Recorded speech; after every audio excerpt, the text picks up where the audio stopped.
Pai do Senhor a todos, que Deus abençoe essa rica oportunidade que nós temos aqui, fazer a nossa primeira aula do curso de obreiros, 2022. E nós iremos fazer em 3 aulas, como já falamos com os irmãos aqui na igreja, e Deus vai nos direcionar e nos capacitar para a gente servir melhor a obra de Deus, Eu quero deixar desde já o meu agradecimento a todos que estão aqui presentes, quem vai ver depois através das redes sociais, e o objetivo é trazer, na realidade, lições práticas dentro do exercício da obra de Deus. Então a gente não vai trazer coisas profundas, a gente vai trazer coisas práticas para o exercício da obra de Deus, E, em primeiro lugar, eu quero orar apresentando a Deus.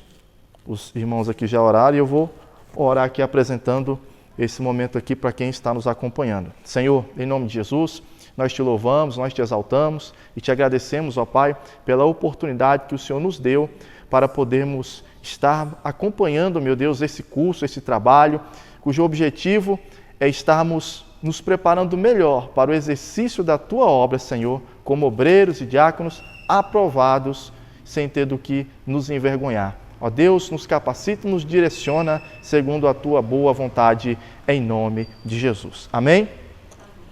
Então vamos lá, irmãos. Sejam bem-vindos ao curso de Obreiros e Diáconos 2022 da nossa Igreja Evangélica Pentecostal do Brasil para Cristo, de Formosa, Goiás, ministrada aí pelo pastor Arnaud Barbosa. Irmãos, nós estamos com uma programação, em que nós vamos fazer em 3 aulas. Como é que vai ser este curso?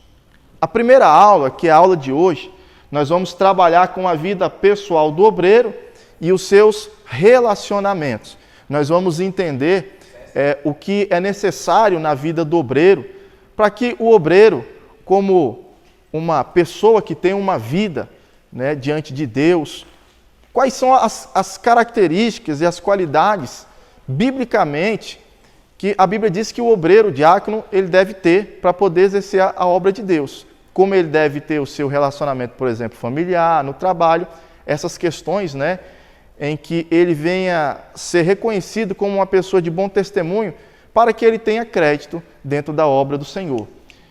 Em seguida, nós iremos falar sobre o obreiro a serviço de Deus em sua igreja.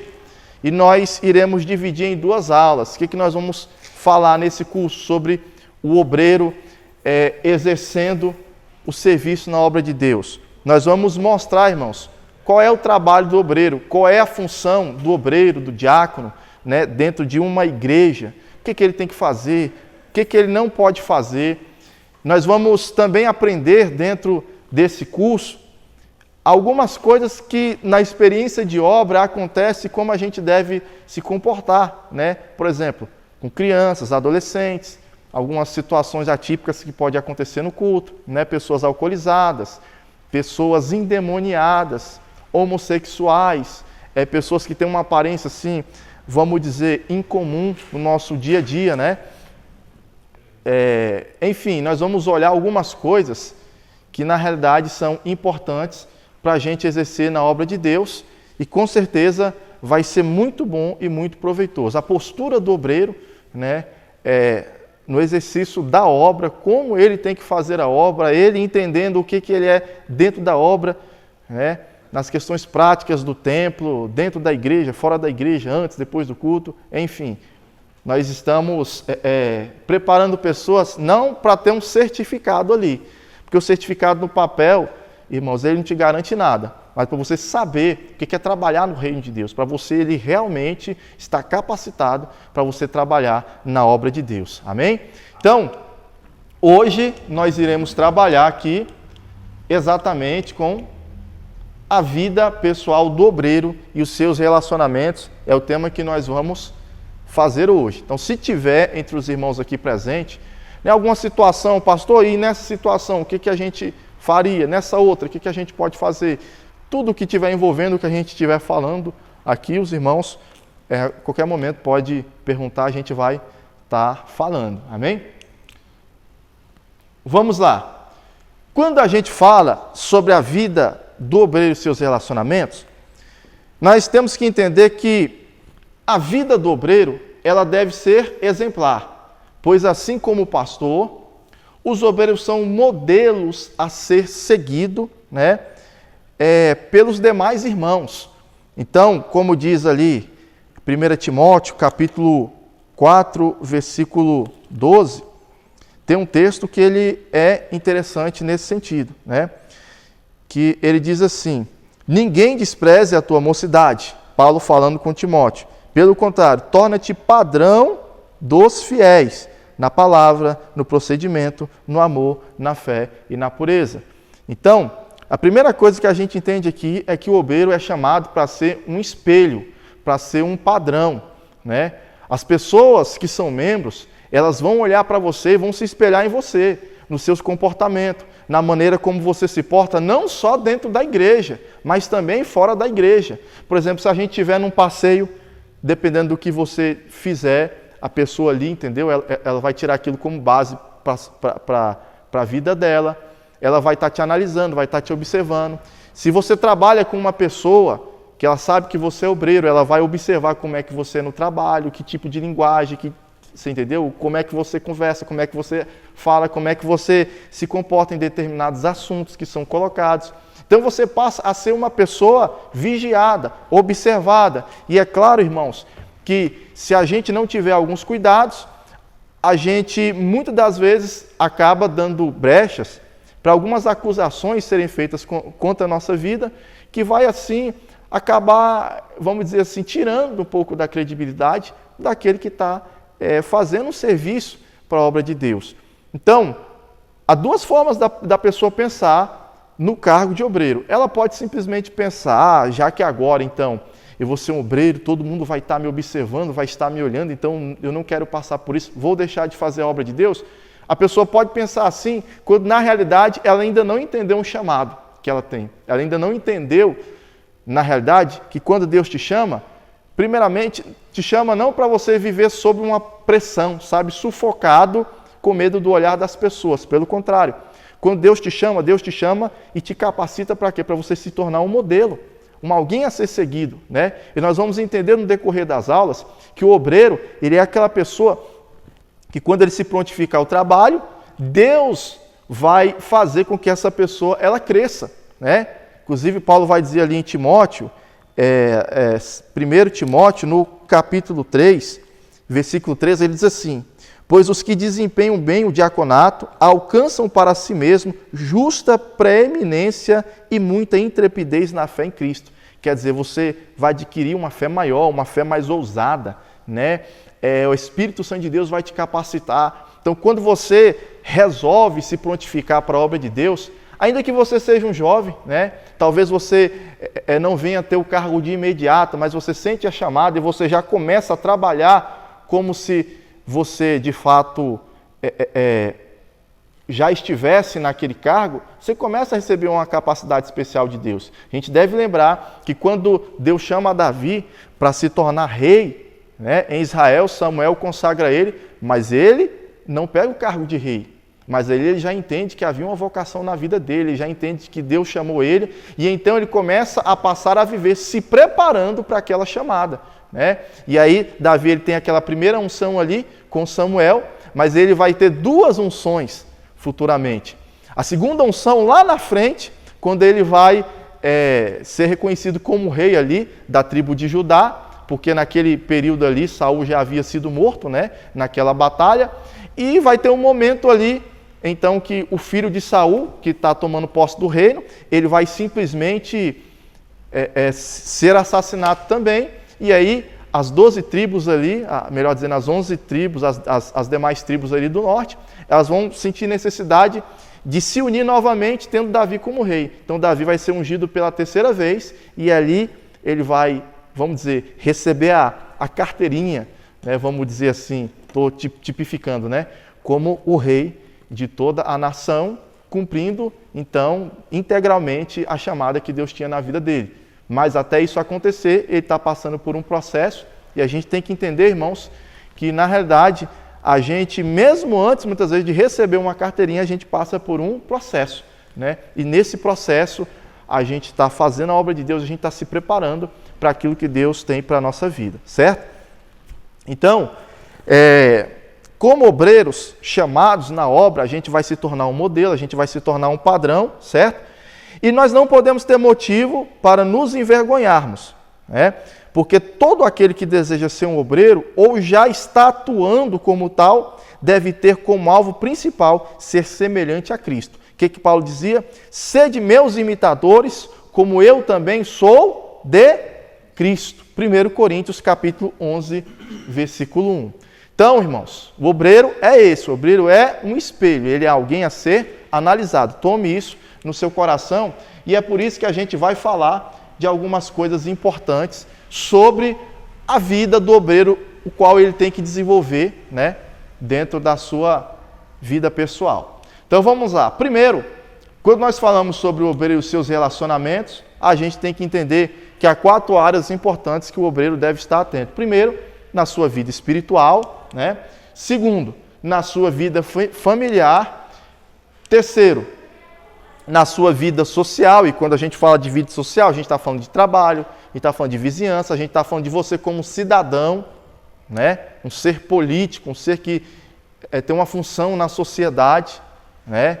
Tem religiões que, por exemplo, que pregam que a gente só vive o reino dos céus e descumpre todas as leis, né? Porque nós não estamos mais debaixo do... Não, pelo contrário, a Bíblia nos ensina a ser submisso às autoridades, que nós somos cidadãos e cumprindo as leis, obviamente leis que não ferem os nossos princípios, né?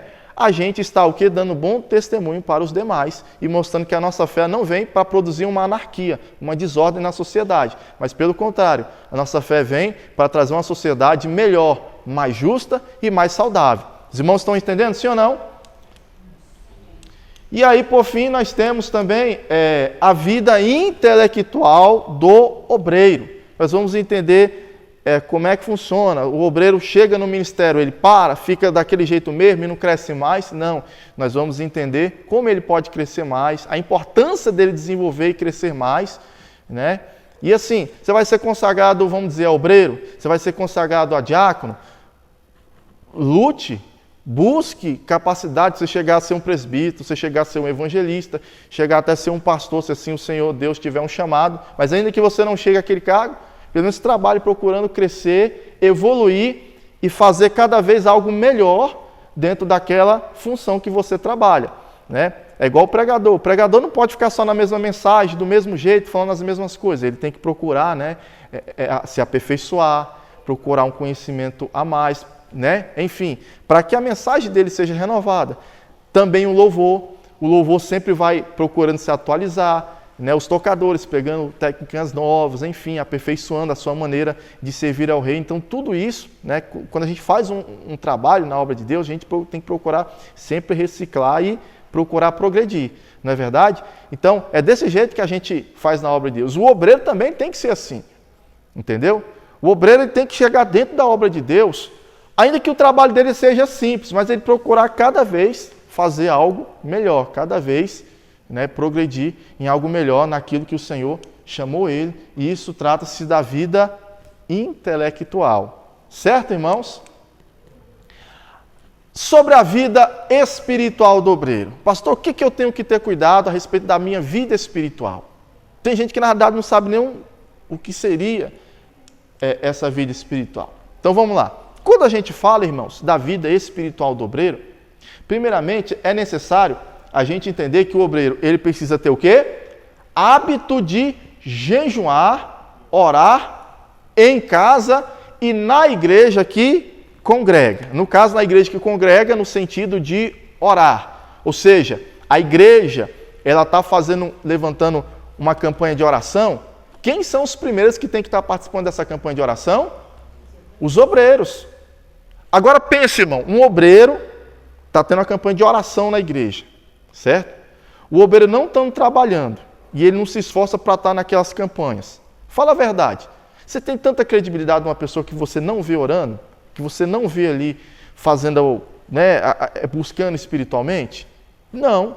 Você, normalmente, quando você até precisa, você sendo um membro de uma igreja, você está naquele dia querendo que alguém ore por você, Você vai procurar quem? Aquelas pessoas que te demonstram, né, vamos dizer, uma maior credibilidade espiritual. Não é a pessoa mais santa que prega mais bonito. Porque às vezes tem gente que prega que é uma maravilha, mas você sabe que é uma pessoa ali meio que vazia, só tem argumento, só tem letra, né?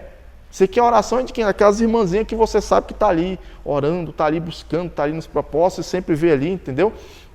Então o obreiro, irmão, e a obreira, tem que ser pessoas que gostam da oração, tem que ser pessoas que vêm para a oração, né? Jovens que são chamados pelo Senhor, tem que gostar de oração, tem que participar de oração, tem que ser uma pessoa envolvida com a oração. Jovens são envolvidos com oração, irmãos são envolvidos com oração, vocês crescem no ministério, vocês progridem dentro do ministério, porque a oração é algo que tem que acontecer. Só na igreja? Óbvio que não. A oração o obreiro tem que ter momentos que ele tem que orar em casa, tem que tirar dias para jejuar, porque a gente vive, irmão, uma vida humana, né, que a gente é tentado, a gente tem fraquezas, a gente desanima, entendeu? Então tem momentos que a gente tem que tirar dias de jejum para quê? Para exatamente matar essa ânsia da carne, matar essa indisposição da carne de buscar Deus. Então é necessário que o obreiro ele tire dias para jejuar pela sua vida. E outro, irmãos, vamos supor, tenha dias aí, as pessoas sabem que você é obreiro, sei lá, na igreja vai lá e manifesta um demônio. Ah, mas o pastor é acostumado lá a expulsar, mas às vezes o pastor não está lá, está você. Ou está em algum lugar, o pessoal sabe que você é obreiro, né? O pessoal vai chamar você. Se você não é uma pessoa que ora, se você não é uma pessoa que não jejua, não estou dizendo que você tem que jejuar todos os dias, mas que você não jejua nem de vez em quando, momentos como esse você não tem segurança para orar e para expulsar o demônio. Então o obreiro, irmão, ainda que seja uma pessoa simples, ela tem que estar preparada para orar por um enfermo, para expulsar um demônio, entendeu? Para fazer todas essas coisas. E se a pessoa ela não tira momentos de oração, ela não participa de propósito de oração, dificilmente essa pessoa ela vai conseguir, né, desenvolver um ministério dentro da obra de Deus. E é como eu falei, você é alvo de Satanás, então você tem que estar debaixo de oração, certo? E só voltando um pouquinho, quando a gente lê ali o texto de Marcos, capítulo 9, versículo 28 e 29, vocês vão lembrar daquele texto lá daquele jovem que o diabo lançava no fogo, outra hora na água, né? E aí os discípulos já tinham andado, expulsado tanto demônio em nome de Jesus, alegre, né? Mas chega naquele demônio lá, os discípulos não dão conta. Aí está Jesus descendo do monte com Pedro, Tiago e João, depois do evento lá da transfiguração, que Jesus se transfigura, né? Naquela visão que aparece Moisés e Elias. E quando eles chegam lá, eles estavam onde? Estava na oração, né? E os discípulos não conseguiram expulsar. Aí eles ficaram assim, decepcionados, né? Jesus chama no canto e diz, olha, é necessário vocês entenderem que existem determinadas obras aqui que vocês têm que orar mais, vocês têm que jejuar. Tem coisa espiritual que não vai sair sem oração e jejum. Então Jesus está dando essa dica aí. Tem coisa, irmão, que você só de falar o nome de Jesus vai acontecer. Tem coisas que você vai ter que orar, vai ter que estar preparado. E o obreiro tem que estar preparado para isso, né? Enfim, tudo, né? Equipe de louvor, por exemplo, líder de louvor, ser uma pessoa que ora, que busca, dos jovens, né? A pessoa que vai, vamos fazer esse trabalho aqui na igreja. Tudo tem que estar debaixo de oração para que as coisas possam acontecer debaixo da bênção do Senhor e atingir o objetivo, né, que a gente procura, que é o objetivo espiritual, né? Então, por isso a importância disso, né? Agora vamos lá então para o próximo. Eu estou voltando, né? Vamos lá. O próximo é hábito de ler e estudar a Bíblia em casa e participar da escola bíblica da sua igreja, né? Irmãos, o obreiro é óbvio que é aquela pessoa, como diz 2 Timóteo capítulo 2, versículo 15, né? Procura apresentar-te a Deus, o quê? Ou como obreiro? Aprovado, que não tem do que se envergonhar e que o quê? Maneja bem a palavra. Você não precisa ser um obreiro que seja um pregador, mas pelo menos o básico do básico, irmãos, que as pessoas perguntassem, você tem que já ali mais ou menos saber, entendeu? Já tem uma posição. Então o obreiro tem que estar numa escola bíblica. Para quando às vezes vir uma revelação, uma visão, alguma doutrina errada que trouxer, ele pode não saber explicar com tanta eloquência, mas ele já olha, opa, isso aqui não está certo não. Eu já vi na escola bíblica que é assim, assim, assim, assado. É ou não é? Agora imagina o cara que não está na escola bíblica, como é que ele vai saber? Como é que ele vai explicar? Não é verdade? Então, hoje, a gente tem essa vantagem que até no dia, por exemplo, que os irmãos trabalham e não pode estar na escola bíblica, né? Por exemplo, lá na nossa igreja sede mesmo tem os vídeos, né, da aula que foi dado no domingo, a gente pode acompanhar e tem esse ponto aí que a gente não consegue perder a escola. Enfim, a gente tem que ser membros assíduos da escola bíblica, entendeu? O obreiro, ele tem que participar da escola bíblica, né? É até uma coisa estranha, né? Quando, igual eu falei, quando tem um propósito de oração, ou quando tem escola bíblica, que muitas das vezes o obreiro poderia estar e ele não está, é uma coisa assim, meio estranha para os demais. É ou não é, irmãos? E o hábito da vigilância. Quando a gente fala do hábito da vigilância, né, por exemplo, 1 Timóteo, capítulo 3, versículo 8 a 11, quem tiver com Bíblia, abra para a gente aí e nós vamos ler junto. Hábito da vigilância. Quando a gente fala de vigilância, irmãos, algumas coisas a gente precisa ter determinados cuidados e eu não vou estar destrinchando tudo isso nessa aula. Na terceira aula a gente vai falar no dia a dia sobre algumas coisas que o obreiro deve ter alguns cuidados, certo? Mas eu já vou dizer aquilo, já vou adiantar de antemão o que a Bíblia fala sobre a vida do obreiro nesse sentido. Nós temos 1 Timóteo capítulo 3, versículo 8, diz assim, ó: semelhantemente, quanto aos diáconos, é necessário que sejam o quê? Respeitáveis. Trate as pessoas com respeito, seja uma pessoa educada, né? Não pode ser uma pessoa bruta, trata as pessoas com ignorância, com estupidez, né? Não só dentro da igreja, mas fora da igreja. Tem que ser de uma só palavra, não pode ficar combinando, prometendo e não cumprindo, porque isso tira a credibilidade do obreiro. Pior coisa que tem um obreiro, eu não gosto muito, eu gosto do fulano, mas do que ele fala, não, né? Quando ele promete, marca alguma coisa, eu não gosto não, porque eu sei que não cumpre. Mas é horrível isso daí, sabe? Isso é horrível, então a gente tem que ter cuidado com isso. Tem que ser de uma só palavra, né? Não inclinado a muito vinho. Isso aí já é uma cultura que a gente não tem muito, né? Normalmente os obreiros já nem tomam vinho, né, no nosso meio, mas naquela época, só para vocês entenderem, o vinho era muito utilizado naquela época, irmãos, até porque o vinho ajudava muito na questão de saúde. Para quem não sabe, as águas de antigamente não tinha filtragem nenhuma, como nos dias de hoje. Hoje a gente pega uma água aí, uma água de lá do rio toda suja, passa pelas usinas, chega em casa praticamente tratada, né? Ainda tem o seu filtro dentro de casa que ainda tira ainda mais as impurezas. Naquela época não, era água, entendeu? Do rio, do poço que abria, do jeito que vinha.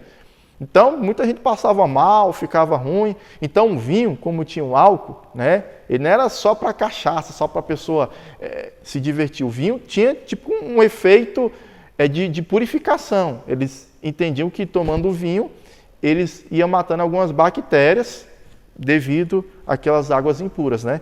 Por isso que a Bíblia diz, você toma vinho, né, mas... Pode até tomar vinho, mas não vai tomar vinho para você encher a cara não, porque aí você passa vergonha na obra e fica ruim. Entendeu? Nesse contexto. Não pode ser cobiçosos de sórdia ganância, não pode ser uma pessoa que é muito ligada ao dinheiro, né? Tem um obreiro que, sabe, por causa de dinheiro, ele falta com a obra de Deus, ele não tem limite, ele não separa, ele trabalha além da conta, né? Às vezes por conta do dinheiro, e a gente tem que botar o pé no freio nesse sentido, né? O obreiro, ele tem que ser uma pessoa dizimista, ele sabe que a obra de Deus precisa, né, na questão de se manter com o dízimo, com as ofertas. Então, tem obreiro que às vezes, irmão, ele gasta com tanta coisa lá fora, lá no mundo, no dia a dia, não tem coragem de dizimar. Então você vê que é uma pessoa que, na verdade, há um pouco de sórdia ganância, né? E a Bíblia condena isso, né? A gente tem que realmente ser um pouco equilibrado com essas coisas, certo? Também sejam primeiros experimentados e, se mostrarem repreensíveis, exerçam diaconato. Então, você vê que há um processo de observação desses obreiros para que eles possam, até diante da igreja, né, eles se mostrando irrepreensíveis diante da igreja, eles sejam separados para a obra. Da mesma sorte, quanto a mulheres, é necessário que sejam elas respeitáveis, não maldizentes, temperantes e fiéis em tudo. Temperança, irmão, pessoas equilibradas, né? Tanto os obreiros quanto as obreiras também. E aqui ele pega mais essa parte aqui da obreira, porque tem mulher que é mais desequilibrada, tem mulher que dependendo do que vai, ela já vai para discussão, já vai para briga, já vai tirar satisfação, e não pode. Obreiras do Senhor, mulheres de Deus, assim também como homens de Deus, tem que ser pessoas equilibradas emocionalmente. Não pode ser pessoa que corre atrás de confusão. Tem que ser pessoas pacíficas, né? Então, nesse sentido, deve haver muita vigilância, né? E, por fim, o diácono seja marido de uma só mulher e governe bem os filhos e a própria casa. Eu vou entrar jazinho aqui na parte do obreiro e a sua família. Mas, quando a Bíblia fala que o diácono deve ser marido de uma só mulher, é porque naquela época ainda havia a poligamia e algumas pessoas estavam se convertendo ao evangelho e às vezes o cara tinha condições de ter 2 mulheres, 3 mulheres e ele vinha para o evangelho, né? Ele não ia largar as mulheres porque era um costume ainda daquela época, né? Mas ali ele já não podia ser obreiro. Por quê? Porque se ele fosse um obreiro, ele seria o quê? Um padrão, um espelho, né? E aí, na igreja, a igreja já está reformulando, já está sistematizando qual seria o padrão. O padrão é um homem com uma mulher, um homem casado com uma única mulher, né? Esse seria o padrão, certo? Que deveria ser colocado na igreja e que aqueles que viessem para a igreja, que almejassem crescer, né? Ele poderia ter muito talento, muita qualidade, mas se ele é casado com 2, 3 mulheres, ele já não podia exercer, né? E os que viessem já poderiam entender que dali para frente o padrão era esse, era a monogamia e não a poligamia, né? Até aqui os irmãos estão entendendo? Isso tudo eu estou falando dentro do contexto da vigilância. Eu falei de características morais, né, da pessoa, falei um pouco da personalidade do obreiro, como é que deve ser, para que ele não caia, irmãos, em acusações do adversário e não perca a sua credibilidade. Por isso, o obreiro ele deve ter a prática da vigilância. Certo? Nós vamos entrar agora no segundo ponto, que é sobre a vida familiar do obreiro. Preste atenção nisso daqui. Vida familiar do obreiro. Quando a gente fala de vida familiar do obreiro, a gente deve entender, irmãos, que junto à família, o obreiro ele precisa ter momentos de adoração, de diálogo e também momentos de lazer. Porque, irmãos, tem gente que acha que a vida do obreiro, no caso o crente, ele só estando dentro de casa com a família e só estando na igreja, para ele tá bom. E às vezes não é assim. É necessário a gente entender, irmãos, que a gente não pode cair no erro, como a gente já viu muitos erros acontecerem, de pastores e obreiros perderem a sua família por causa do desgaste. Às vezes há aquela tensão, aquela coisa com os membros, com as pessoas, mas com a sua família, né? Muitas vezes o obreiro ou a obreira não consegue manter a mesma atenção, o mesmo foco, o mesmo carinho que ele mantém muitas vezes com as pessoas lá fora. Então a nossa vida, irmão, a gente tem que ter uma organização, o obreiro tem que organizar. Ele tem que ter um momento com a esposa também tem que saber que ela tem um esposo, tem suas necessidades, tem que ter o seu momento com ele, os filhos devem entender que, né, principalmente jovens que estão aqui, ou que estejam nos ouvindo, devem entender que você, quando se torna jovem, você vai conhecendo os jovens, vai querendo andar muito com os jovens, mas você tem que ter aquele momento com seus pais tem que ter aquele momento com os filhos, porque se ele não tem aquele momento com os filhos, o que acontece? Tem pais que botam o celular na mão do filho, já para se livrar do filho, bota o filho na internet, pronto. E eu já vi, irmão, é terrível você ver, poxa, às vezes o cara é até pastor, e ele cresce ele cria os filhos dentro da igreja, e tipo assim, os filhos chegam a certa idade, da adolescência, da juventude, os filhos saem da igreja. Quantos obreiros a gente não conhece que é assim, irmãos? Chegam a certa idade, não fica na igreja. Às vezes o cara é pai de 2, 3, 4 filhos, vai ver os filhos estar tudo no mundo. Então não pode ser desse jeito. Por quê? Porque algumas coisas que a gente vê, que a gente tem que ver, Porque a nossa vida é formada, primeiramente, vida espiritual, mas também ela tem algumas questões humanas que a gente tem que dar uma certa atenção, né? Você tem que conversar, você tem que ouvir, você tem que ter tempo de diálogo. Já vi mulheres, sabe, reclamando muito, né? Que o marido, às vezes, trabalha o dia todo, chega em casa, e ele esquece que tem uma mulher ali que está o dia todo sozinha e, de alguma forma, queria conversar, entendeu?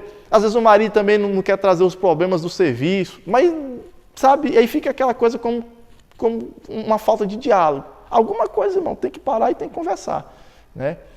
Porque senão ou o casamento esfria, ou às vezes vem aquelas brigas, né? Então tem que ter esse momento, né? Tem que ter um momento de lazer. Olha, irmãos, a gente trabalha, a gente rala na igreja, a gente rala no dia a dia, a mulher rala dentro de casa, as que trabalham em casa, o marido trabalha fora. Mas, irmão, de vez em quando tem que ter um momento de lazer, é sagrado. É sagrado porque, entendeu? O ser humano precisa revigorar suas forças, suas energias, né? Ah, pastor, mas estamos apertado, tá assim, tá assado. Ó, irmão, tem hora que a gente tem que dar um jeito. Sabe por quê? Ninguém sabe o dia que vai morrer, quanto tempo vai ficar vivo. E às vezes a gente junta tudo só para dívida, só para coisa que a gente vai gastando e tudo, e não tira um momento de lazer. Então tem que tirar um momento de lazer. Quando for lazer, é lazer e esquecer conta, porque senão você fica lá na conta, lembrando do que você está gastando, enfim, né? Aí já gera outro desgaste. Então, a gente tem que estar muito atento com momentos de lazer que deve estar acontecendo dentro da família. E como eu falei, irmãos, momentos de adoração. Os obreiros que puderem em casa, né? É sempre bom. Se não fizer um culto no lar, mas você tem que ter um momento semanal, irmão, para você poder tirar ali com a sua família. E você vê como é que está o desenvolvimento dos seus filhos, assim, em termos espirituais. Pega ali um momento, tira uma passagem bíblica, orem, façam isso, irmãos. Tem que ter um pouco isso. Não só no ambiente igreja, mas também no ambiente casa, a gente tem que estar preparado para a gente, sabe, ter momentos de adoração, né? Dentro de casa, com a nossa família, né? Enfim, tem que ter esses momentos, né? Eu peguei um hábito, assim, quando o Adriel levanta, a gente levanta, antes dele fazer tarefa, fazer qualquer coisa, eu trago ele para a igreja, né? Se não fosse a igreja, traria, como eu moro já do lado da igreja, mas se fosse em casa, levaria ele para o quarto e, tipo assim, a gente sempre, eu faço a minha primeira oração do dia, eu pego ele e deixo ele meia hora orando comigo, entendeu? E ensino sempre o que ele deve orar. Ó, meu filho, se ora pela sua vida, busca a presença de Deus, busca o Senhor e tal. Eu vou falando com ele, para ele aprender a ter uma intimidade com Deus, não só chegar e ficar orando vaziamente, orando pelos outros. Primeiramente, entender que ele é uma criança que precisa do Senhor, precisa da direção de Deus. Peço para ele orar pelas crianças da escola, sabe, pela professora dele. Peço para ele orar pela a nossa família, né, os parentes que ele conhece, que estão no mundo. Peço para ele orar pelos irmãos da igreja, né, enfim. E assim eu vou orientando ele e ele vai fazendo a oração dele lá do jeito dele. Às vezes ele fica de joelho um pouquinho, depois levanta, dá umas voltas, né? Igual eu gosto mais de orar, me movimentando, né? E assim o meu filho vai aprendendo. Eu vou trazendo meu filho para orar um pouco comigo, entendeu? Então tem determinadas coisas que a gente tem que quebrar o protocolo e a gente tem que procurar fazer junto com a família, viu, irmãos? Vamos lá. Os filhos devem ser criados com atenção e carinho e sobre a disciplina da palavra. Por que com atenção e carinho? Eu quero ler esse texto em Efésios, que ele é muito interessante, Efésios capítulo 6. Ele é um texto que fala um pouco da questão da criação entre os pais e filhos, né? Ele diz assim: filhos, obedecei a vossos pais no Senhor, pois isto é justo. Honra teu pai e tua mãe, que é o primeiro mandamento com promessa, para que te vá bem e sejas de longa vida sobre a terra. Então, primeiro, aqueles que são jovens e querem serem usados por Deus na obra, é óbvio que a gente tem que entender, primeiramente, que como filhos a gente tem uma certa obediência aos pais, né? Agora, e os pais? E vós, pais, não provoque vossos filhos a ira, mas criai-os na disciplina e na admoestação do Senhor. Na disciplina e na admoestação do Senhor. O que quer dizer, irmãos? Tem pais que abusam da autoridade que tem, né? Corrigem os filhos muito duramente, fora de hora, qualquer coisa está brigando, qualquer coisa ali está, né? Eu, particularmente, volta e meia, eu sempre estou pedindo a Deus para Deus assim, me dar sabedoria nesse sentido, para que eu, como pai, não abuse da minha autoridade. Porque isso deixa os filhos chateados, deixa os filhos, né, revoltados, e a Bíblia diz que a gente não pode levar os nossos filhos a ira, levantar a ira dos filhos dele. E quando você levanta a ira dos seus filhos? Quando você trata eles com indignidade. Seu filho é um ser, é uma bênção que Deus lhe deu. Então não pode ser tratado de qualquer forma, de qualquer maneira, né? Então, o seu filho tem que ser tratado também com carinho, com amor, entendeu? E tem que ser criado sobre a disciplina do Senhor. Você tem que estar atento, ser como obreiro, né? Como é que está teu filho? Está participando da obra de Deus? Ah, mas teve um problema ali no grupo de criança, ou no grupo de adolescente, ou de jovens. Vamos lá ver, tentar resolver de maneira saudável, equilibrada, porque meu filho tem que aprender, né, a conviver, a desenvolver dentro da obra de Deus. Meu filho tem que participar. Quer dizer, é você, obreiro, né, como homem e mulher de Deus, que vai levar os seus filhos a uma firmeza, a uma disciplina dentro da obra de Deus, né?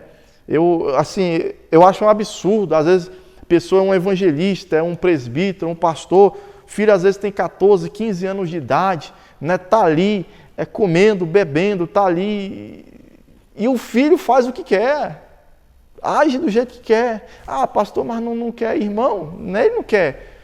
Você é o pai, se alguma coisa está errada, peça a Deus ajuda. Mas enquanto isso, ele não tem que querer, tem que vir. Ah, mas o que adianta? Muitas vezes ele vir e não tiver com vontade. Adianta? Quer dizer, você vai fazer a vontade dele?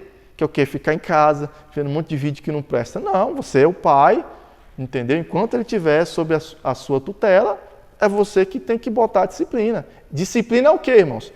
É você, vamos dizer, você impor um ritmo que muitas das vezes não agrada o seu corpo, a sua mente, mas que é necessário para um benefício seu.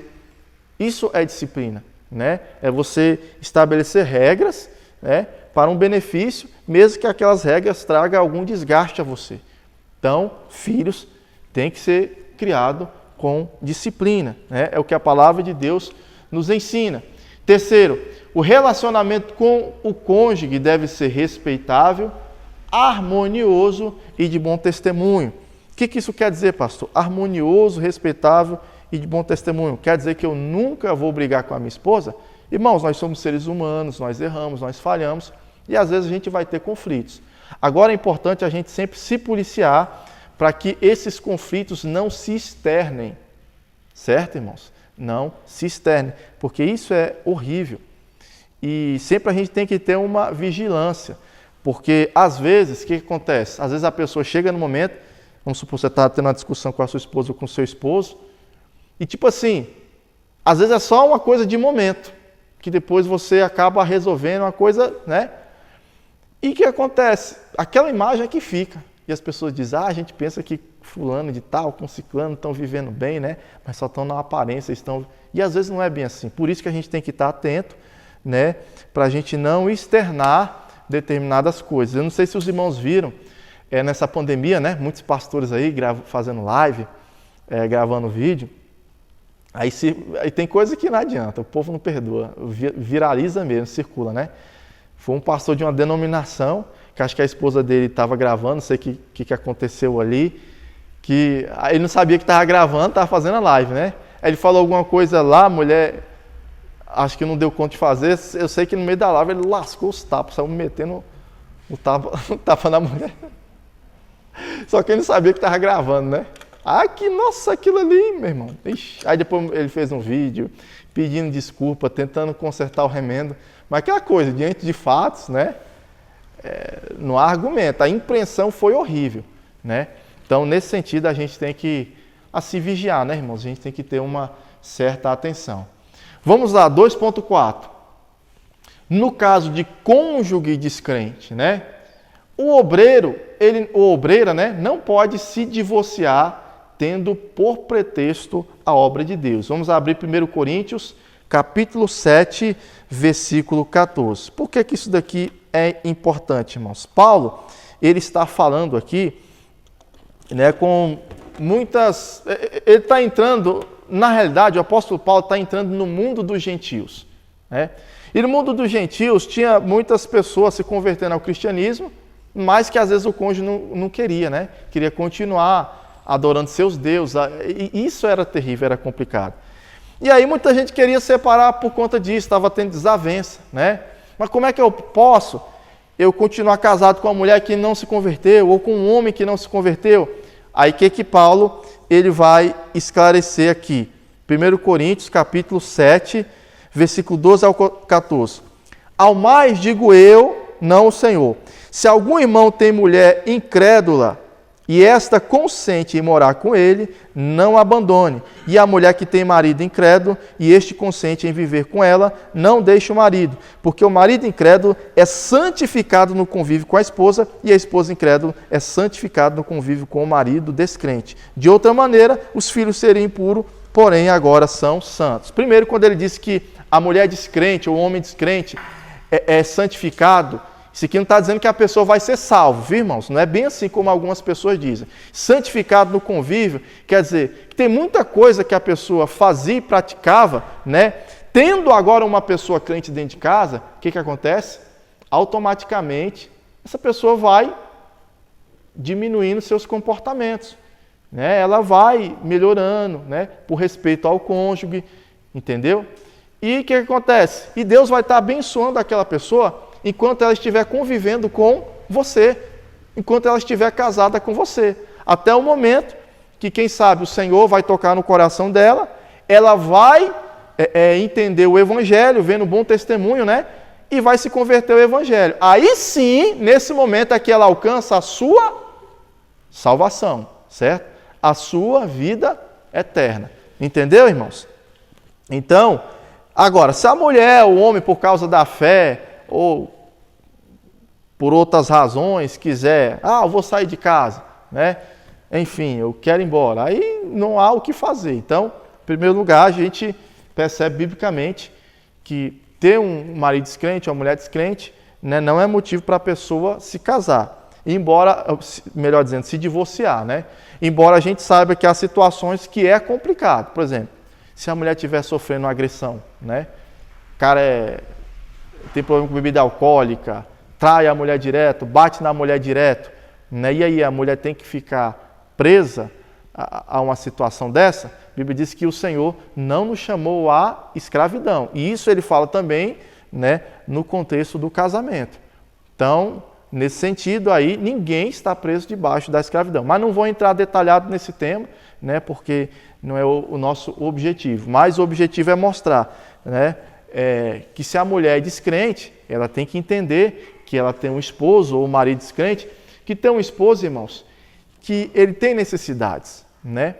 E aí o que acontece? Ela tem que se atentar às necessidades. E não só para quem tem marido ou esposa ou marido descrente, mas nós, como obreiros e obreiras, nós devemos entender, irmãos, que quando nós somos casados, nós dividimos a obra do Senhor com as coisas do mundo, né? Em que sentido que Paulo está dizendo? A gente divide as coisas de Deus com as coisas do mundo. 1 Coríntios capítulo 7, versículo 33 e 34. Diz assim, mas o que casou cuida das coisas do mundo e de como agradar a sua esposa. Né? O que acontece? Aqui, irmãos, o solteiro, ele tem a liberdade só de agradar a Deus, né? Pode dedicar a vida dele só para agradar a Deus. Mas o que é crente, nem tudo ele vai conseguir participar dentro da obra de Deus. Nem tudo, né? Então vai ter trabalhos, porque tem igrejas que botam 1 milhão de trabalhos para a pessoa fazer. Não sei se os irmãos já perceberam. Eu procuro evitar isso, né? Eu procuro sempre eu converso com os líderes, né, dos departamentos. A gente vê, quando a gente vai ver que está tendo muito trabalho, a gente tem que tirar algumas coisas, né? Porque, irmãos, tem alguns trabalhos que são mais importantes que a gente quer que todos estejam participando. Mas não dá para participar de tudo dentro da obra, né? Porque isso pode gerar, isso pode gerar problemas dentro do relacionamento, entendeu? E aí não é legal. Tem mulheres, irmãos, que às vezes se envolve tanto com a obra, que às vezes não faz o almoço para o marido, às vezes se consagra muito e negligencia a parte sexual. Isso é horrível, isso não pode acontecer. Maridos também às vezes fazem isso, né? E a gente tem que ter cuidado com essas coisas, porque é dividido, é família e obra de Deus. Então, o tempo que a gente tem fora do trabalho, família e obra de Deus. Não pode ser só família e deixar a obra de Deus de lado, tem que ser meio a meio. Metade família, metade vida espiritual, certo? Também não pode ser só vida espiritual, tem que ser metade vida espiritual e metade família. Principalmente quem tem cônjuge que não está na igreja, aí a situação, né? Às vezes vai ter trabalho que vai ter que participar para poder acompanhar o cônjuge, né? Em alguma coisa, e isso é algo que precisa acontecer. Certo, irmãos? Então, nós estamos tratando aqui, nesse segundo ponto, sobre a vida familiar do obreiro. E o relacionamento do obreiro fora do contexto da sua família, né? Nós temos que entender que, além da sua família, nós temos o quê? Parentes, né? Como é que deve ser o relacionamento com os parentes? Primeiro, tem que ser harmonioso nos limites da pureza espiritual. Não podemos abandonar nossos parentes, né? Quando eu falo parente, família, é aquele que você mora dentro de casa ali, né? O pai, a mãe, o filho, né? Ou seja, esposo, esposa. Mas tá fora do seu âmbito familiar, não é família, é parentes, né? Que a gente chama. E tem parentes, irmãos, que a gente tem que dar uma atenção especial. É claro, depois que você casa, diminui um pouco, né? Assim, principalmente quem mora longe e tal, fica mais difícil. Mas não quer dizer que você deva abandonar eles, né? Sempre uma programação ou outra, vai lá, veja, visita, mas também não quer dizer que você tem que estar em tudo, né? Há coisas que eu já determinei com a minha esposa, é algo que eu e a minha esposa já concordamos, né? Igual assim, ela tem uma parte da família dela que tipo assim, ainda não são convertidos. E normalmente eles se reúnem e eles ficam alegres quando a gente vai. Mas tem determinadas reuniões que tem um momento que eles estão ali no momento deles, né? Na liberdade deles, de fazer aquela festa, aquele forró, aquelas bebidas, né? E a gente se sente, eu particularmente, não me sinto à vontade num ambiente assim. Então nós concordamos assim, porque quando eu estou em casa, eu posso, né? Quando eu estou perto de casa, eu posso ir lá, ficar no primeiro momento da festa e ir embora no segundo, né? Mas quando você vai lá para um local mais distante, você fica meio amarrado daquele local. Então, assim, para não ficar ruim, eu só vou viajar fora desses eventos de festa. A gente vai lá, vê e confraterniza, sabe? Por quê? Porque antes, se eu tiver que agradar o Espírito Santo de Deus e ficar desconfortável para agradar para poder agradar um familiar, eu não estou tendo lucro. Antes que eu desagrade um familiar, mas que eu venha estar com o coração confortável e sabendo que estou agradando o Espírito Santo de Deus, do que fazer isso. Então a gente sempre combina assim, né? Aí esses dias, tinha um tempo que eu não ia na casa do meu pai, não, vamos lá, né? A gente foi lá, vi meus irmãos. Tinha acho que uns 2 anos nessa pandemia que eu não via meu pai e vi meu pai, né? Então foi um momento bom ali.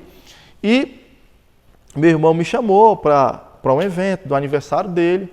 E eu sei que meu irmão não está na igreja, sei que o evento é ali, né? Envolve bebida, envolve festa. E eu falei, né, com a minha esposa, olha, nesse evento talvez não dê para a gente ir, né? Até porque a gente já tinha vindo há pouco tempo, mas a gente, tipo assim, irmãos, a gente vai em outro momento, né? Para não ficar aquele ambiente estranho, todo mundo ali curtindo e tudo, e você lá paradão ali, sentado na mesa. Quer dizer, né? Por mais você vai e conversa com alguém, né? Aí a pessoa quer te dar atenção, mas na verdade ela quer curtir o momento, ela quer curtir a festa. Às vezes fica sem graça, quer dizer, você atrapalha a pessoa a curtir o momento dela e você fica sem graça ao mesmo tempo. Então eu prefiro, em alguns momentos, que não tiver como eu sair daquele espaço ali, eu prefiro não ir. Mas se tiver como eu ir, é um aniversário, né? Estou naquele primeiro momento, dou um abraço, dou um presente, né? Se tem uma janta, alguma coisa eu participo, depois na hora que o pau estiver quebrando, eu vazo. Então é mais ou menos assim. Então, irmãos, familiares, a gente tem que saber tudo dentro dos limites da pureza.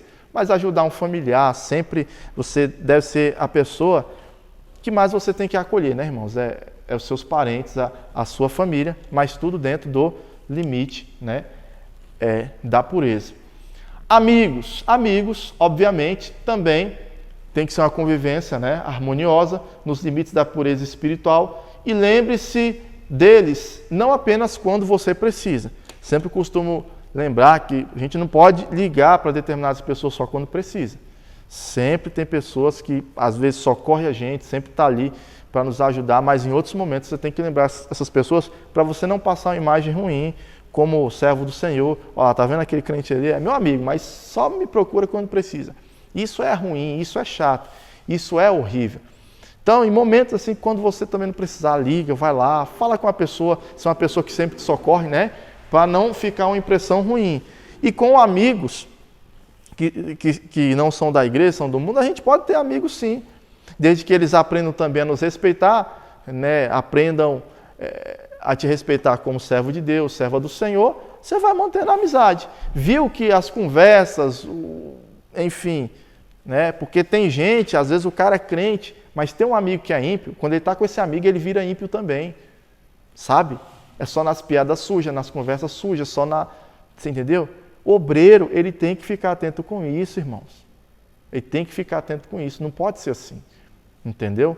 Você não perder a credibilidade, entendeu? Então, a gente tem que lembrar que a amizade, irmão, ela tem que ter um certo filtro, né? E é você que vai fazer esse filtro para manter suas amizades saudáveis. E o relacionamento do obreiro com os irmãos em Cristo deve ser, né, harmonioso, respeitável, amável e paciente. Olha, irmãos, os membros podem errar com a gente como obreiro, mas a gente não pode errar com os membros, entendeu? E é por isso que a gente é obreiro. Obreiro, irmão, ele tem que estar preparado para engolir muita coisa, para engolir desaforo, para engolir desabafo. Olha, irmãos, a gente vai ter que ter o nosso psicológico preparado, sabe? Sempre para receber as pessoas no seu momento ruim. As pessoas vão chegar de mau humor, vão chegar machucadas, vão chegar feridas. E às vezes você é a pessoa que está na portaria, às vezes você vai ser a primeira pessoa que talvez ela vai descontar, entendeu? Então você tem que levar jeito, você tem que pedir a Deus sabedoria, né? Somente os irmãos que estão mais na porta aqui, que é o Zilton e o irmão Nildo, né? Vocês são, infelizmente, os primeiros alvos, né? Irmão Genildo também, quando vai lá, primeiros alvos a levar porrada, né? Tiago também, entendeu? Mas a gente, irmãos, a gente recebe uma graça, uma unção do Espírito Santo de Deus. A Bíblia diz que a palavra dura, ela levanta a ira, ela suscita a ira. Mas a palavra branda, ela desvia o furor. Você dá uma outra palavra, você diz uma outra coisa, você amolece o coração da pessoa, né? A pessoa ali, ela, né? Eu já cheguei em casa de pessoas, que aí a pessoa chega e briga com você, fala mal. Nossa, pastor, ninguém vem em casa. Às vezes fala, até o senhor não vem aqui em casa. Meu irmão, mas eu estou aqui agora, glória a Deus por isso, entendeu? Eu vou brigar com a pessoa, vou discutir com a pessoa? Não. Às vezes a pessoa está passando sofrimento, está passando uma luta ali, sabe? E aquilo dá um desequilíbrio emocional. O obreiro tem que estar preparado para isso, irmão. O obreiro não pode se frustrar, não vou mais na casa de fulano porque fulano só trata mal. Irmão, você é obreiro.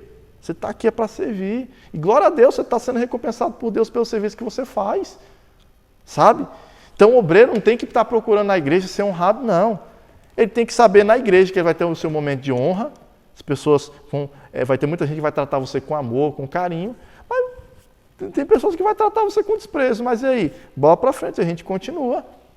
Vai ter um dia que você vai chegar aqui, você não vai estar muito bem, não vai estar com muita paciência, mas você vai ter que engolir seco, né? Porque é obra de Deus, é obra do Senhor, né, irmãos? Então, nesse sentido, o obreiro ele tem que entender que, na realidade, ele precisa pedir a Deus essa capacidade sempre para tratar as pessoas com educação, né? A pessoa foi mal educada, seja educado. Tratou com grosseria, seja educado. Tratou com aspereza, seja educado. Às vezes a pessoa está num dia difícil, às vezes é você que vai mudar aquela situação, né? Às vezes ela não vai desabafar para a pessoa que está na portaria, vai até tratar bem, mas por uma coisa boba vai chegar em outro beiro e vai falar um monte. por uma coisa boba, por uma interpretação, né? Sei lá, você passou, a pessoa contou alguma coisa e você sorriu, naquela hora que você sorriu, você acabou, né? Falou alguma coisa, sorriu, e aí você sorriu, passou o olho assim, né? E ainda sorrindo, né? Olhou pro Zilton, o Zilton já olha, irmão, tá olhando pra minha cara rindo, porque, entendeu? Quer dizer, acontece de tudo, irmão, dentro de uma igreja. Porque o inimigo, a pessoa está com o coração ferido, o inimigo já vem. É ou não é? Mas você é o obreiro, você não pode cair nisso não, você não pode entrar nessas armadilhas não. Você está aqui para mudar a situação. Se o pau está quebrando, está tendo quase uma confusão, você vai lá, acalma os ânimos. Tem obreiro não, tem obreiro que é usado pelo diabo. É usado pelo diabo. Eu falo porque a gente já presenciou muito. Está entrando no início de uma confusão, o cara, em vez de ir lá para apaziguar, faz é botar mais lenha na fogueira. Irmãs também às vezes fazem isso, né? Bota pilha, não aceita isso não, vai lá e fala, vai lá e faz isso. São pessoas usadas pelo diabo. E o obreiro não pode ser uma pessoa usada pelo diabo, viu, irmãos? Então, por isso que um curso desse é muito importante, né? Talvez muita coisa faz até você, isso aqui eu já vi, né? Mas tem coisas que você precisa. Porque é coisa que você, talvez daqui a uns dias, você vai passar. Então, você vai ter que estar preparado. Amém, meus irmãos? Amém. Certo? Alguma dúvida nesse sentido? Alguma situação que os irmãos queiram perguntar, comentar? Então, vamos lá. O relacionamento com o pastor da igreja, né? Como é que tem que ser? Harmonioso, respeitoso e submisso nos limites da palavra. Por que eu digo submisso nos limites da palavra? A Bíblia diz que a gente tem que ter submissão aos nossos líderes, né? Eu tenho uma pastora presidente e eu sou submisso a ela.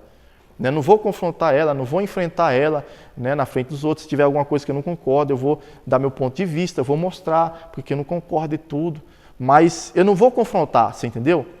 Mas né, se é uma decisão final, eu vou fazer o quê? Né? Agora, tudo a gente tem que fazer, irmãos, dentro dos limites da palavra. Porque ter submissão não quer dizer que você tem que aceitar tudo. Deus botou um ditador ali, espiritual, e você tem que cumprir tudo que a pessoa falou, porque é melhor obedecer do que sacrificar. Primeiro, a gente não é bobo e a gente não é menino mais, né? Para viver nesse período. Tem muita gente que até utiliza-se desses argumentos da palavra para tentar escravizar pessoas, para ficar ali debaixo daquela submissão. Eu já esclareço os irmãos que isso não é submissão, isso é escravidão. A pessoa está querendo te induzir a fazer coisas que não estão na palavra, sai fora.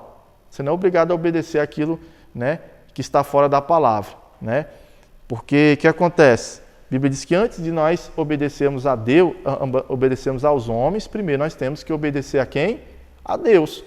Se a gente fosse olhar nos dias de Jesus, quem era a autoridade máxima daquela época? Não eram os sumos sacerdotes, os sacerdotes, pois eles eram os piores inimigos de Jesus, dos discípulos. Quando Jesus subiu aos céus, né, os discípulos continuaram pregando. Os sacerdotes pegaram alguns daqueles discípulos e proibiram eles de pregar. E aí? Quem eram em Israel as autoridades eclesiásticas? Não eram os sacerdotes? Mas eles estavam indo num princípio fora da palavra, né? E aí, vai obedecer o homem ou vai obedecer a Deus?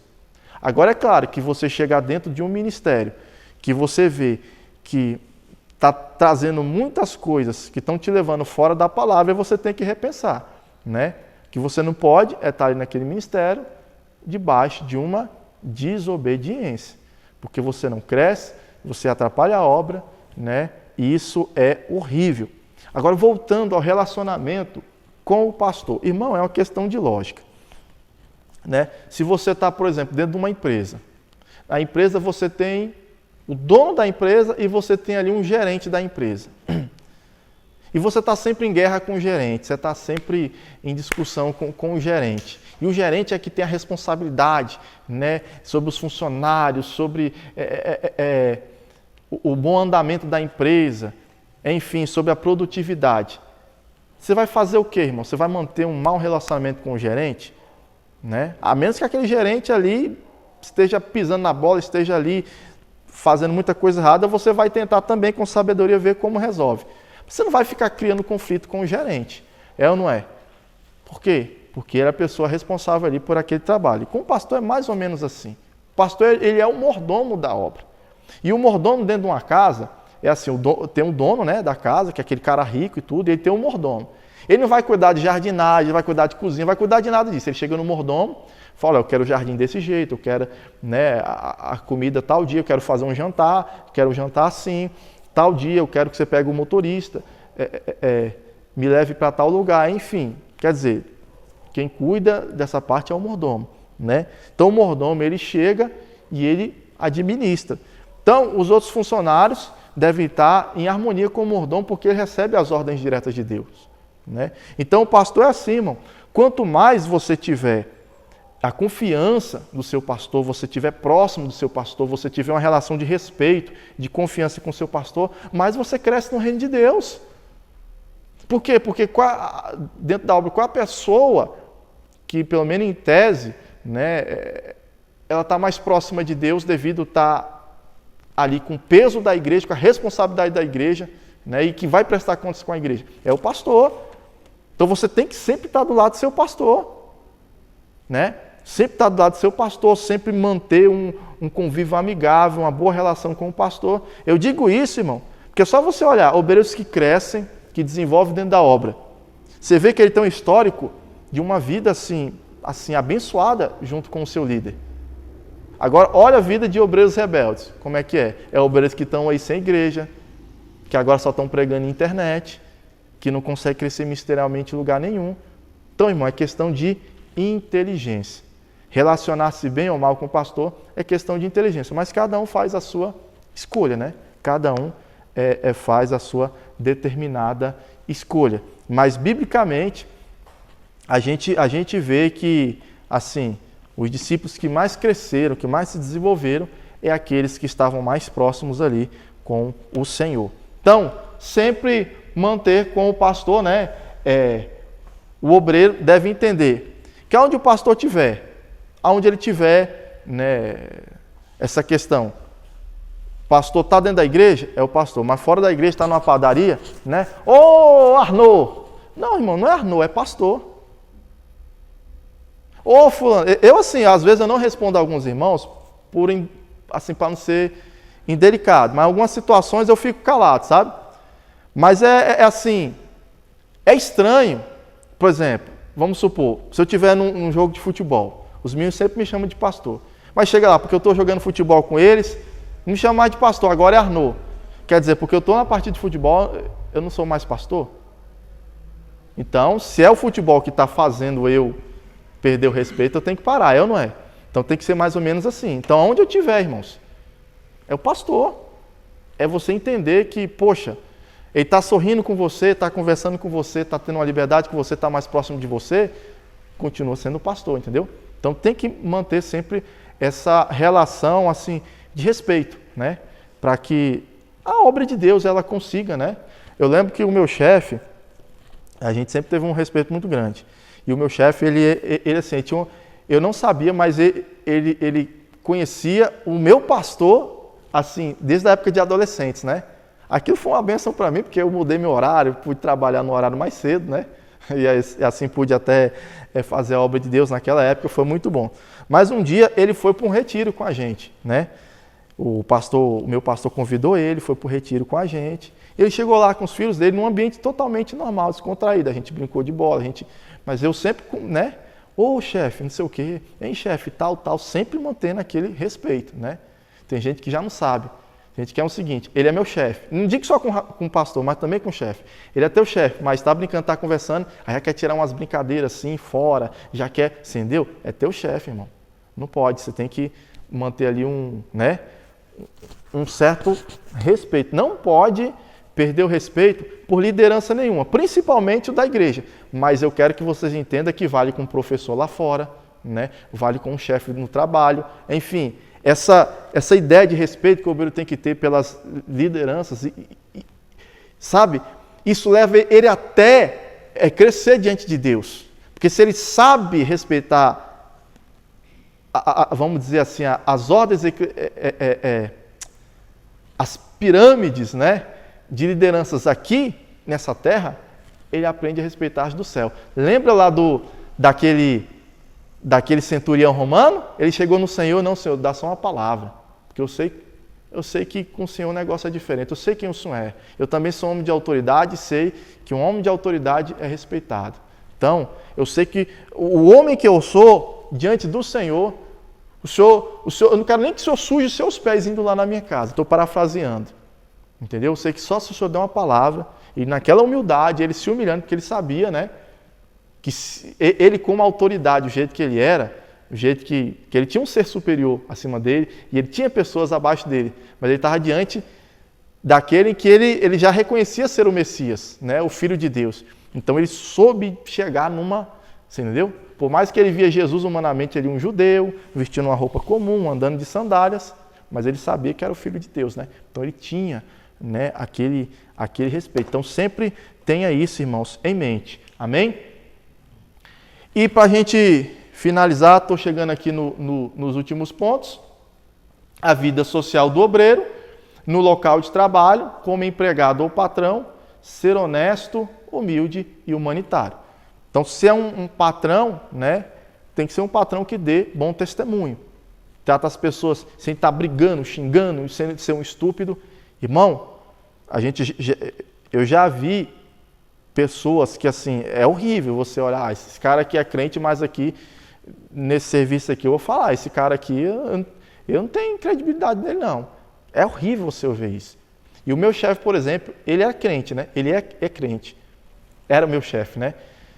E tipo assim, a gente tinha um respeito por ele. Ele era um diácono na igreja, né? Mas eu tinha o maior respeito por ele, porque era um cara assim que tinha bom testemunho ali dentro, sabe? Então é bom você ter um chefe, um cara que é humano, um cara que olha para você, não aceita coisa errada, né? Ser humano não quer dizer que aceitar coisa errada. Ele fazia as coisas certinho, mas ele era humano, entendia o lado das pessoas, sabia como chegar a tratar as pessoas, né? Então é bom ser assim. E também como funcionário, né? A Bíblia diz aqui, nesse versículo aqui, para os servos. Naquela época, Paulo estava se dirigindo aos servos, os escravos, né? Tinha escravos que se convertiam. Falava, olha, vocês sejam bons servos, né? Respeitando o seu Senhor e fazendo o seu trabalho não somente na frente.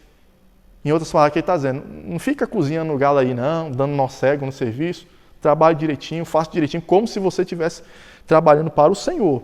Quer dizer, você é servo, se estiver fazendo uma coisa errada, trabalhando só na frente, Deus do céu vai estar vindo, não vai estar se agradando. Então faça como se estivesse fazendo para o Senhor. E assim, irmãos, é horrível, né?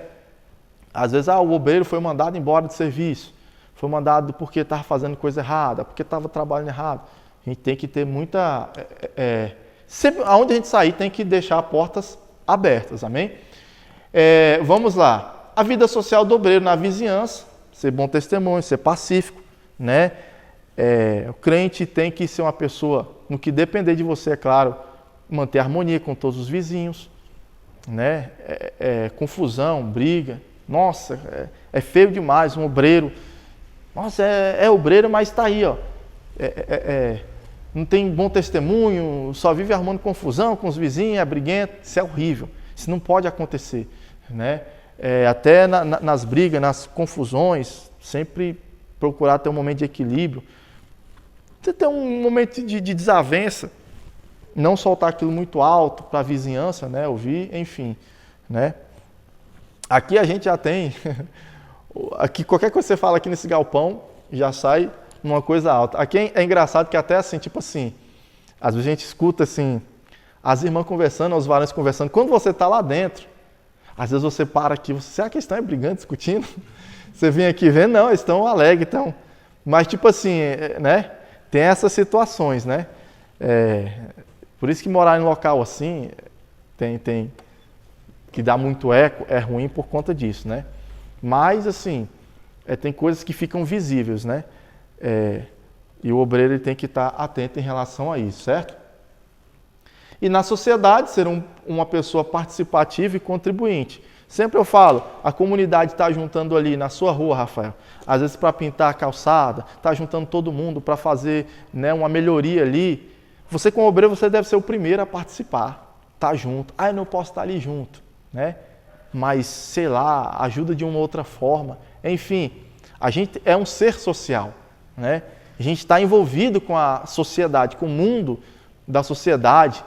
né? Enfim, como ser social, você sai com o seu carro, você não anda igual um porco pegando o lixo e jogando na rua, não, o lixo dentro da sacolinha certinho, né? Você não vai na malandragem querer furar a fila, pega a sua fila direitinho. Tipo assim, que depender de você fazer essas coisas certinho, né? Então a gente, como ser social, a gente tem que ter bom testemunho, certo, irmãos? Porque, irmão, é numa brechazinha assim que o diabo encontra uma forma, tipo assim, de nos acusar, e a gente tem que ficar atento, né? E por fim, vida intelectual do obreiro. Aí tem um hábito da leitura, hábito da escrita, hábito da reflexão, né? Onde o obreiro ele pode melhorar o seu nível cultural para poder servir melhor na obra de Deus. Agora tem o ponto 2 aqui, que é o último ponto que eu estou trazendo aqui. Eu quero mostrar para os irmãos que o obreiro ele deve estar atento aos acontecimentos atuais para trazer sua posição bíblica. Qual é o grande acontecimento atual que nós teremos, por exemplo, esse ano? Que mexe com o país? São, por exemplo, que as eleições. Então, dentro das eleições, irmãos, você tem que... Ah, pastor, eu odeio, eu não gosto de eleição. Mas você vai ter que votar em alguém, né? E aí, está tendo muitas discussões. Irmãos, nós vamos colocar lá pessoas que vai governar o nosso país, que pode arrebentar com o nosso país, ou pelo menos deixar do jeito que está, ou melhorar um pouquinho. Então, você tem que entender alguma coisinha de política, né? Coronavírus, saiu o coronavírus, vamos estudar um pouquinho, vamos pegar qualquer vídeo já. Não, vamos pegar um pouquinho, vamos estudar. Se a gente não souber, vamos procurar, né, com o pastor. Pastor, o que o senhor acha aí desse vírus, dessa situação que está acontecendo? E aí, vamos, né? Por quê, irmão? Porque o obreiro, olha só, ele é também um pastor auxiliar, pois ele ajuda a orientar as ovelhas. Então a gente tem que ter uma noção dessa, a gente pode ficar fora dessas discussões, não. E aí entra na política, né? O que é um partido de esquerda? O que a esquerda faz? A esquerda é contra o evangelho, é a favor do aborto, né? Da ideologia de gênero, né? Que é casamento de pessoas do mesmo sexo. Um dia eu estava conversando com o irmão, o irmão falou que era a favor das drogas, né? Ah, eu sou a favor das drogas, porque aí compra quem quer. Eu falei, não, varão, pelo amor de Deus, isso é um absurdo, a gente pode pensar dessa forma, não. Porque se a coisa escondida, né, já está ruim, imagine a droga, maconha, cocaína, não é igual cachaça e cigarro, não. É diferente. A mente do cara fica tão louca, tão maluca, que o cara faz de tudo para... Você entendeu? Então, quer dizer, a gente não pode pensar assim, não. A gente tem que entender, irmãos, que... Você entendeu? A gente tem que se posicionar contra essas coisas. Deus me livre. A pessoa, liberação de drogas, aí como é que vai ficar aí? Aí, Rafael, todo mundo usando a torta e a direita aí. Você está doido, moço? Não, Deus me livre. Então, se sendo liberado já está ruim, imagine se não for aí que o pau quebra, né? Então, a gente tem que ter a nossa mente, né? Ter algumas posições, e para isso a gente tem que sempre procurar. Está tendo umas notícias muito novas, algumas coisas muito novas, às vezes a pessoa não vai chegar primeiro no obreiro, vai chegar primeiro em você, que conhece você, tem mais intimidade que você. Então você já tem que, algumas coisas, já tem que ter uma posição, ou então alguma coisa assim, irmão, eu vou pesquisar um pouco mais sobre isso, eu vou te falar. Vem e pergunta no pastor, vê direitinho, sabe? Que às vezes a gente também não vai saber da coisa na hora, mas vai pesquisar, vai pegar umas fontes seguras e vamos tentar esclarecer. Entendeu, irmãos? Pastor, Sim. só um ponto. Sim. Igualmente eu não sei muito bem desse caso, não. Mas, assim, do meu ponto de vista, eu acho que não.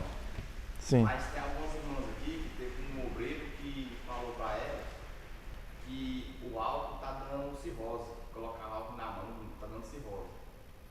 Aí muitas pessoas ali já não querem mais nem passar o álcool Na mão? na mão, porque diz que está dando cirrose. Então teve um obreiro que falou para ela que estava dando cirrose.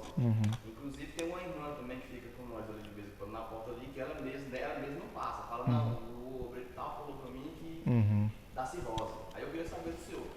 Ó, essa questão, eu sei que o que dá cirrose é a pessoa ingerir álcool. Realmente. Agora, nas mãos, eu não sei, ainda não parei para ver esse detalhe, se dá algum efeito a pessoa usar demasiadamente, né? Porque tem pessoa onde vai botando álcool na mão o tempo todo, né? De alguma forma, o organismo absorve aquilo.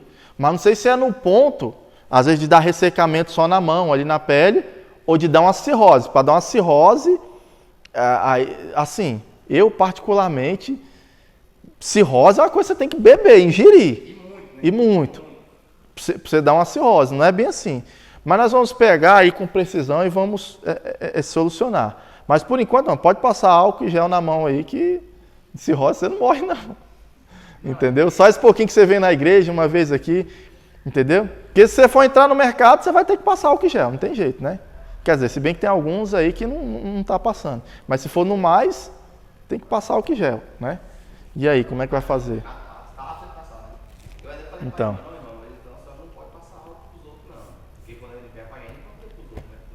Exatamente. Assim, mas assim, eu achei estranho nessa passagem aí, né? Assim, então, ou seja, né, falta de conhecimento, às vezes, falou alguma coisa que não era para estar no meio. Eu sei. Mas é isso mesmo. Algum irmão tem alguma dúvida sobre o que foi tratado hoje? Hã? Então vamos encerrar aqui o vídeo aqui e eu vou orar agradecendo, depois vou conversar em off aqui com os irmãos. Senhor, muito obrigado a Deus por esse momento especial. Que o teu nome seja louvado, engrandecido e glorificado, hoje e para sempre, ó Deus, em nome de Jesus. Amém, graças a Deus.